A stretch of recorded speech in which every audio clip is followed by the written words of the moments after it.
তোমাদের মনের ভেতরে যদি প্রশ্ন থাকে যে স্যার এখনো রেজাল্ট পেলাম না কেন, তোমাদের বলে দিই যে তোমরা যে এক্সাম দিয়েছো সেই এক্সাম দেওয়ার পরবর্তী কাল থেকে কিন্তু তোমাদের এক্সামের খাতা দেখা কমপ্লিট হয়ে গেছে।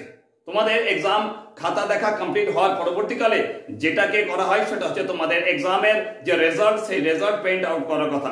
সেই রেজাল্ট প্রিন্ট আউটও হয়ে যাওয়ার কথা, কিন্তু তবুও জানো তোমরা রেজাল্ট পাচ্ছ না। তোমাদের মনের ভেতর টেনশন, কবে পাবো? চিন্তা করো না, হাতে আর বেশি সময় লাগবে না, সামনেই এসে উপস্থিত তোমাদের প্রথম সেমিস্টার এক্সামের রেজাল্ট। হ্যাঁ, তোমরা তৃতীয় সেমিস্টার এক্সামে পড়ছো, দ্বিতীয় সেমিস্টারের এক্সামের রেজাল্ট এখন পেতে দেরি আছে, কিন্তু তোমাদের প্রথম সেমিস্টার এক্সামের যে রেজাল্ট সেই খবর আসলো বলেই কথা। তাই বলবো বেশি আর অপেক্ষা করতে হবে না। তবুও যদি মনের ভেতরে প্রশ্ন থাকে যে স্যার আর কতদিন অপেক্ষা করব, একটা কথা বলে রাখি, যত তাড়াতাড়ি করবে তত কিন্তু রেজাল্টের মধ্যে প্রবলেম আসবে।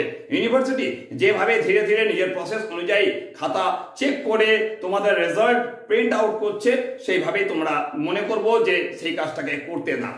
এত তাড়াহুড়ো করো না গো, রেজাল্ট টাইমে তোমাদের হাতে চলে আসবে, তবে বেশি সময় আর নেই গো। তোমাদের বলে রাখবো আজকে 9 তারিখ, তো তোমরা খুব তাড়াতাড়ি রেজাল্ট পেতে চলেছো। আশা করবো এই সপ্তাহের মধ্যে তোমাদের রেজাল্টের খবর চলে আসার কথা। কিন্তু রেজাল্টের খবর চলে আসার পরেও মনের ভেতরে অনেক রকম প্রশ্নের সৃষ্টি হতে পারে। সেই প্রশ্নের উত্তর আজকে তোমাদের সামনে তুলে ধরি। তোমাদের সামনে গুরুত্বপূর্ণ একটা রেজাল্টের যে অংশ রয়েছে সেই অংশটাকে তোমাদের সামনে তুলে ধরছি। তোমরা স্ক্রিনের মধ্যে সেই অংশটাকে দেখতে পাচ্ছ। এই অংশটাকে দেখার পর তোমাদের মনের ভেতরে প্রশ্ন জাগতে পারে যে স্যার এটা কি দেখাচ্ছেন। কারণ তোমরা যখন রেজাল্ট হাতে পাবে সেই সময়টা যে প্রবলেমটা ফেস করবে, যাতে প্রবলেমটাকে ফেস করতে না হয়, তার জন্যই আজকে এই ভিডিওটাকে তোমাদের সামনে নিয়ে এসেছি। তোমরা এখানে দেখতে পাচ্ছ যে 3টে পার্টের মধ্যে তোমাদের রেজাল্টটাকে সম্পূর্ণ দেখানো হচ্ছে। 3টে পার্টের মধ্যে প্রথম পার্টে দেখতে পাচ্ছ তোমাদের রোল নাম্বার রয়েছে, দ্বিতীয় পার্টের মধ্যে রয়েছে এসজিপিএ যে বেসিস যে তোমাদের গ্রেড রয়েছে সেই গ্রেডটাকে এখানে দেখানো হয়েছে, এবং তারপর তোমাদের রয়েছে রেজাল্ট। রেজাল্টের মধ্যে দেখতে পাচ্ছ বিভিন্ন সাবজেক্টে কোড দেওয়া আছে, আবার কোনো কোনো ক্ষেত্রে কিউ লেখা আছে। কি বোঝানো হচ্ছে এখানে এই বিষয়টাকে তোমাদের সামনে আজকে পরিষ্কারভাবে তুলে দিই, যাতে প্রথম সেমিস্টার এক্সামের রেজাল্ট হাতে পাওয়ার পর কোন রকম প্রশ্ন তোমাদের মনের ভেতরে না থাকে। তো বলে দিই, প্রথম অংশের মধ্যে তোমাদের যে যে নির্দিষ্ট রোল নাম্বার রয়েছে, তোমাদের প্রত্যেকেরই যে রোল নাম্বার রয়েছে সেই রোল নাম্বারটা প্রথম অংশের মধ্যে লেখা রয়েছে। দ্বিতীয় অংশের মধ্যে তোমাদের গ্রেড দেওয়া আছে, এসজিপিএ যে গ্রেড রয়েছে সেই এসজিপিএ গ্রেডটাকে তোমাদের দ্বিতীয় অংশের মধ্যে দেওয়া আছে। এসজিপিএ মানে সেমিস্টার গ্রেড পয়েন্ট অ্যাভারেজ যেটাকে বলা হচ্ছে, সেই সেমিস্টার গ্রেড অ্যাভারেজ পয়েন্ট তোমাদের এখানে দেওয়া রয়েছে। কিভাবে এসজিপিএ কমপ্লিট করবে বা এসজিপিএ থেকে তোমাদের পার্সেন্টেজ কিভাবে বার করবে সেই বিষয়ে তোমাদের সামনে আমি ভিডিও নিয়ে আসবো খুব শীঘ্রই। তবে বললাম যেটা যে এর মধ্যে এসজিপিএ গ্রেড যেটা রয়েছে সেই গ্রেডটা তোমাদের দেওয়া রয়েছে। সেখানে তোমরা দেখতে পাচ্ছ কোথাও লেখা আছে তোমাদের 5.40, কোথাও লেখা রয়েছে 5.70 বা কোথাও 5.00। এই গ্রেডগুলো দিয়ে তোমাদের পার্সেন্টেজ বার করতে হবে। তোমরা কত পার্সেন্ট পেয়েছো তোমাদের প্রথম সেমিস্টার এক্সামে সেটাকে বার করতে হবে। সেই বিষয়ে তোমাদের খুব তাড়াতাড়ি ভিডিও আমি নিয়ে আসবো। এবং তারপর যেটা সবচেয়ে গুরুত্বপূর্ণ কথা, তারপর লেখা আছে রেজাল্ট।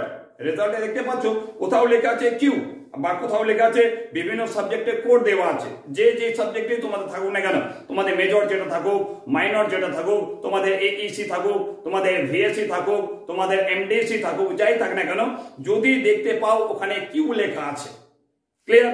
যদি দেখতে পাও রেজাল্টের জায়গায় কিউ লেখা আছে, তাহলে পরিষ্কার ভাষায় বুঝে নেবে তোমাদের প্রত্যেকটা সাবজেক্টে তোমরা কিন্তু পাস করে গেছো। নম্বর কত পেয়েছো সেটা তোমরা তখন নিজে দেখে নিও। কিন্তু যদি কিউ লেখা থাকে, দ্যাট ইজ মিন তুমি প্রত্যেকটা সাবজেক্টে প্রথম সেমিস্টার এক্সামে পাস করে গেছো। আর যদি দেখতে পাও কিউ না দিয়ে কোনো নির্দিষ্ট 2-3টে সাবজেক্টের ওখানে কোড দেওয়া আছে, তাহলে কি বুঝে বলো তো, যে কোডটা দেওয়া আছে জানবে সেই সাবজেক্টে তুমি কিন্তু কোয়ালিফাইড করেছো। বাকি যদি কোনো সাবজেক্টে যদি ওখানে নাম্বার না দেওয়া থাকে, যদি দেখা যায় যে 2টো সাবজেক্টে দেওয়া আছে বা 3টে সাবজেক্টে দেওয়া আছে, এইভাবে যদি কিছু দেওয়া থাকে তাহলে জানবে সেই সাবজেক্টে তুমি কোয়ালিফাইড করছো। আর যেটা দেওয়া নেই কো সেই সাবজেক্টে কিন্তু তুমি কোয়ালিফাইড করতে পারোনি কো। এই রেজাল্টের মধ্যে যদি কিউ লেখা থাকে পরিষ্কার ভাষায়, তার মানে তুমি কিন্তু প্রত্যেকটা সাবজেক্টে কিন্তু তুমি কোয়ালিফাইড করে গেছো, অর্থাৎ পাস করে গেছো। তোমাদের এক্সামের রেজাল্ট হাতে পেলে এই প্রশ্নটা আমার কাছে আসবে আমি মনে করলাম, তাই মনে করলাম এই কথাটা তোমাদের সামনে আগে তুলে ধরি। আর রেজাল্ট তোমাদের বলে দিয়েছি, রেজাল্টের অপেক্ষা আর বেশি করতে হবে না। এই সপ্তাহের মধ্যে আশা করবো তোমাদের রেজাল্ট খবর এসে যাওয়ার কথা। আমার কাছে যে খবরটা রয়েছে সেই খবর অনুযায়ী তোমাদের এই সপ্তাহের মধ্যে তোমাদের রেজাল্ট, অর্থাৎ সেকেন্ড উইকেই তোমাদের রেজাল্ট হাতে চলে আসার কথা।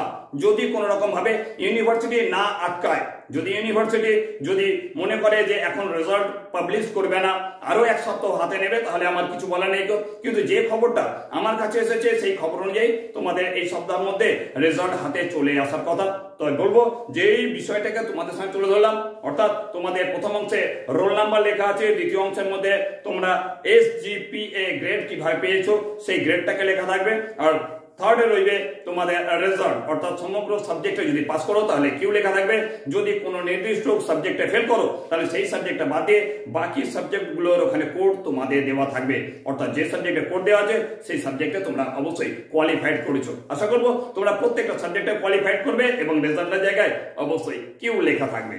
এর পরবর্তীকালে যে ভিডিওটা আমি তোমাদের নিয়ে আসবো বা বলতে পারি যে শর্টস তোমাদের সামনে আপলোড করব, তার মধ্যে কিন্তু SGPA থেকে তোমরা কিভাবে তোমাদের পার্সেন্টেজ নির্ণয় করবে, মানে পার্সেন্টেজ কিভাবে বার করবে সেই সম্পর্কে গুরুত্বপূর্ণ আলোচনা করব। কারণ তোমরা মনের ভেতরে প্রশ্ন আবার সৃষ্টি করবে যে স্যার আমি কত পার্সেন্টেজ পেয়েছি, আমার SGPA রয়েছে 5.4, আমার SGPA রয়েছে 5.6, আমি কত পার্সেন্ট পেয়েছি।